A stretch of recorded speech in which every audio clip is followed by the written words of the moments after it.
Hola, mi nombre es David Alejandro Aguilera, estudiante de la carrera de Ingeniería Aeroindustrial en el Centro Universitario Regional del Litoral Pacífico.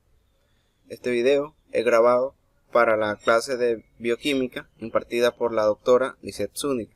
Bien, el día de hoy vamos a hablar de dos temas importantes, como ser las proteínas y las enzimas.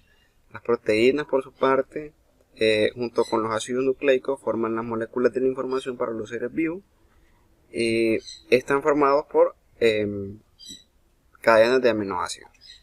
Y por otro lado, las enzimas son proteínas que tienen parte en reacciones químicas como catalizadores.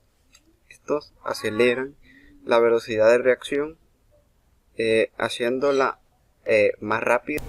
Como mencionamos anteriormente, las proteínas están compuestas por aminoácidos, y los aminoácidos entonces serían las unidades fundamentales o estructurales de las proteínas, que estas al mismo tiempo, los aminoácidos, al juntarse en cadenas, forman cadenas polipéptidas que al ser muy grandes toman pesos moleculares altos y se convierten en proteínas. Pues esto nos lleva al siguiente subtema, que es péptidos y enlaces peptídicos. Bueno, pues los péptidos los mencionamos anteriormente, son cadenas de aminoácidos, pero aquí lo detallamos un poco mejor, ¿verdad? Son cadenas de aminoácidos que forman enlaces covalentes de amida que se unen alfa-amina y alfa carboxilo, esos grupos, y a estos enlaces se les denomina enlaces peptídicos. Por eso decimos que las proteínas se unen mediante enlaces peptídicos. Cada vez que se une a una cadena polipeptídica un nuevo aminoácido, se libera una partícula de agua. Esto para mantener el balance químico en la reacción. En cuanto a organización estructural, tenemos cuatro estructuras principales en las proteínas, las cuales son primaria, secundaria, terciaria y cuaternaria. Hablando un poco acerca de la estructura primaria, es la estructura más básica, cómo está unido un aminoácido a otro en una cadena polipeptídica. A eso nos referimos cuando hablamos de una estructura primaria. Ahora, al hablar de una estructura secundaria, pues nos estamos refiriendo a cómo se organizan las proteínas a lo largo de un eje o de su propio eje. Bien, al hablar de estructuras terciarias o organización terciaria, pues nos referimos a cómo una cadena polipéptida puede adquirir o doblarse sobre sí misma para formar o tomar una forma más plegada y compacta, la cual es característica o la podemos observar en las proteínas globulares. Ahora, al hablar de proteínas, de estructura cuaternaria, pues es una estructura que no la poseen todas las proteínas. Esta se caracteriza porque hay una variedad de formas simétricas que estas pueden adquirir. Pueden tomar o adoptar la forma de dímeros, trímeros, tetrámeros o cualquier otra forma simétrica. Esto en cuanto a las estructuras o la organización estructural de las proteínas. Bien, cuando hablamos de desnaturalización de las proteínas, nos referimos a cuando la proteína se aleja de su forma nativa y hay un importante cambio en su estructura tridimensional, es decir, cuando la proteína pierde la estructura, ya sea secundaria, terciaria o cuaternaria, cuando pierde esa organización estructural, la proteína ha sido desnaturalizada.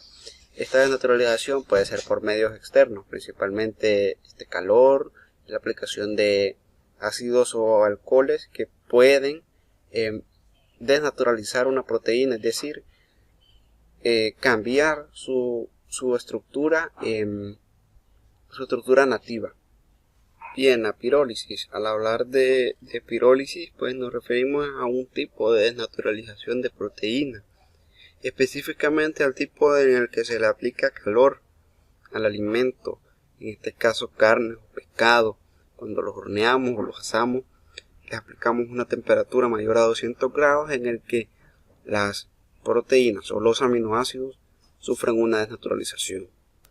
Bien, al hablar un poco de las funciones o las propiedades funcionales de las proteínas, pues estas le permiten a las proteínas poder usarse en alimentos como ingredientes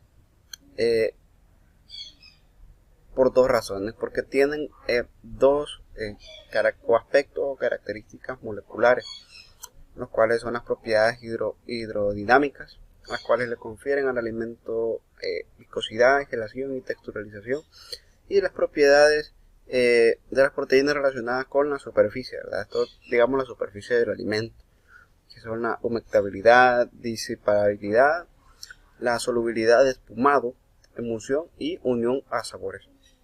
Esto son las dos funciones o las propiedades funcionales de las proteínas, ¿verdad? Pueden usarse como ingredientes en alimentos. Esto para enriquecer su contenido nutricional. Cuando hablamos de las proteínas, propiedades nutricionales de las proteínas, nos referimos al papel fundamental que tienen estas en la nutrición de los individuos, ya que le brindan a los organismos la posibilidad de obtener nitrógeno y aminoácidos para ser utilizados para la síntesis de otras proteínas y otras sustancias nitrogenadas. Estas las pueden obtener de cereales o de otros alimentos para satisfacer la necesidad de proteínas en personas. Cuando hablamos de proteínas en algunos alimentos, pues nos referimos al papel, como anteriormente lo mencionamos, el papel que desempeñan estas proteínas en nuestro organismo. Es importante saber que las proteínas las podemos adquirir a través de alimentos tales como cereales, leguminosas, verduras, las cuales nos brindan una porción importante de proteínas, las cuales sirven a nuestro organismo para mantener la síntesis de otras proteínas y otras sustancias nitrogenadas, como lo mencionamos anteriormente. Bien, seguidamente vamos a hablar del concepto de aminoácidos, que también ya lo habíamos tocado. Los aminoácidos son cadenas polipeptídicas los aminoácidos son las unidades fundamentales estructurales de las proteínas, y forman cadenas polipeptídicas que se unen mediante enlaces covalentes, y al ser lo suficientemente grandes adquieren pesos moleculares elevados y se forman las proteínas.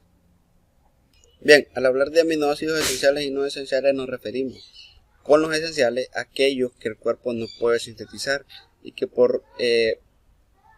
su única fuente de obtención es la ingesta de los mismos. Entre ellos tenemos los que estamos observando en pantalla: la histidina, la isoleucosina, la leucosina, la lisina, metionina y cistina, la fenilalanina, la treonina, el triptofano y la valina.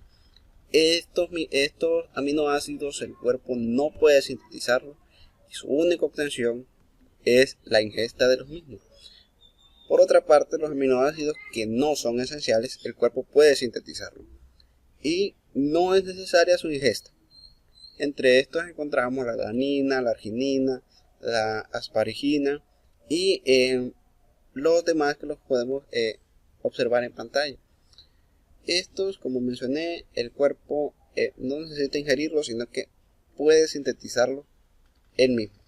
A continuación hablaremos acerca de las enzimas. Comenzamos con un concepto básico de las enzimas. Pues las enzimas son proteínas, pero estas proteínas tienen la capacidad de actuar como catalizadores biológicos en reacciones químicas. ¿A qué nos referimos con catalizadores biológicos? Pues nos referimos a aquellos que tienen la capacidad de acelerar las reacciones y de no ser consumidos durante la reacción. Es decir, como entran a la reacción, aceleran y así mismo como entraron, así salen. No se consumen ni tienen alguna alteración en su estructura química.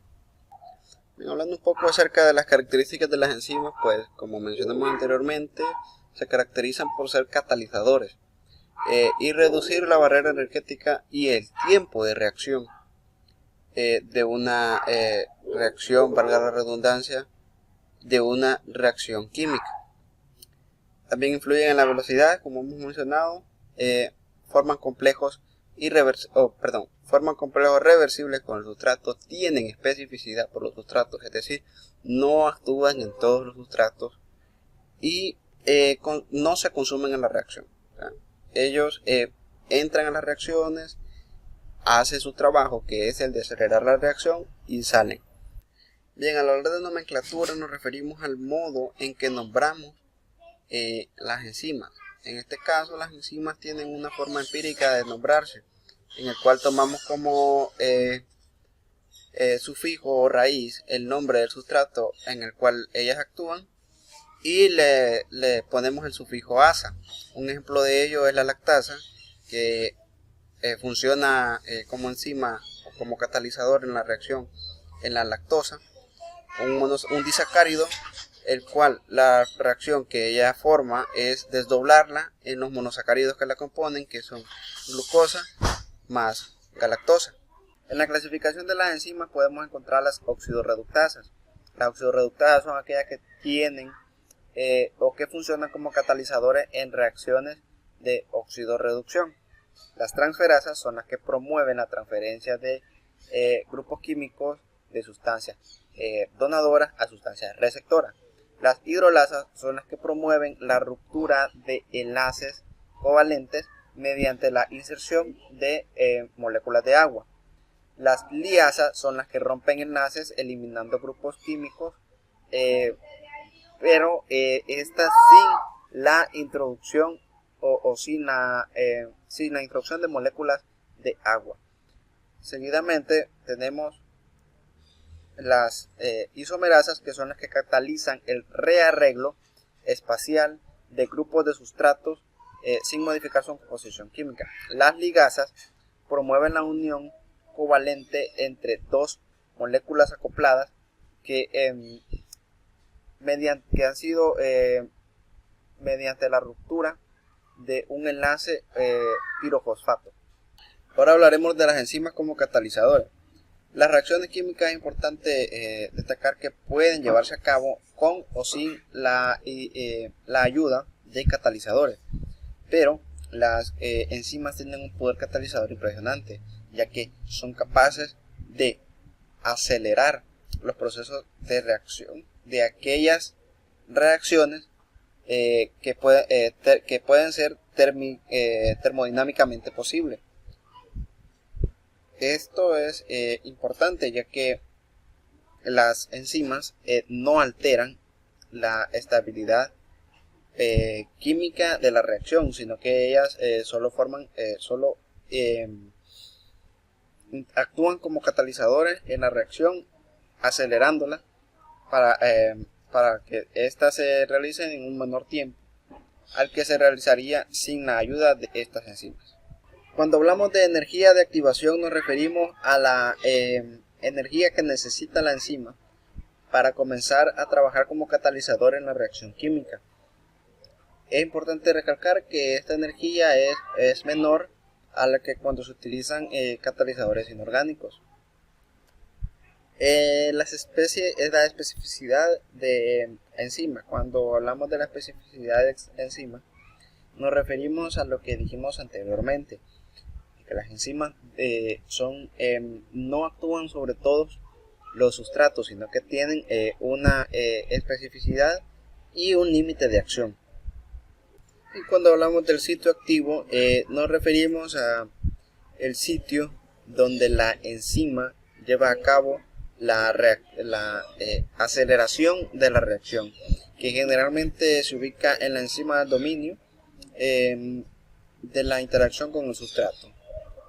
A este sitio se le llama sitio activo. Bueno, esto ha sido todo. Espero hayamos podido comprender más a fondo muchos de los conceptos que engloban las dos temáticas que tocamos el día de hoy, como ser las proteínas y las enzimas, que son dos temas altamente relacionados y de mucha importancia en la bioquímica. Muchas gracias.